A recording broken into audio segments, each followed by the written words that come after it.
మాగుంట కుటుంబం ఒక నిర్ణయం కూడా తీసుకున్నది.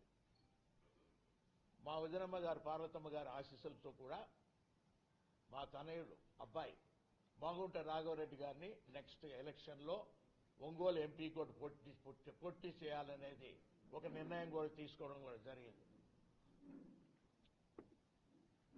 ఈరోజు మనం అందరం ఇక్కడ సమావేశమయ్యాం. ఆత్మగౌరవం అనేది మామూలుగా మనం ఎప్పుడు కూడా ఆలోచిస్తూనే వస్తున్నాం. ఈరోజు జరుగుతున్న పరిణామాలను కూడా ఆలోచిస్తూ వస్తున్నప్పుడు చాలా బాధాకరమైన విషయం ఇది.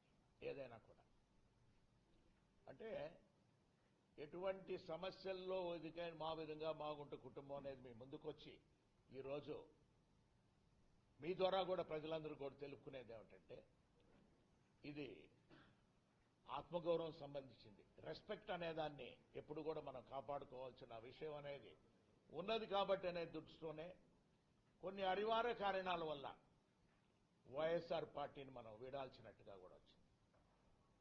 అందుకే ఈరోజు అందరినీ కూడా సమావేశపరిచి మనం మీ అందరికీ కూడా ఒక విధంగా ఏంటంటే ఈ 5 సంవత్సరాల కాలంలో ముఖ్యమంత్రి గారు జగన్మోహన్ రెడ్డి గారు కూడా వారు కూడా సహాయ సహకారాలు కూడా మాగుంట కుటుంబంకి అందింది.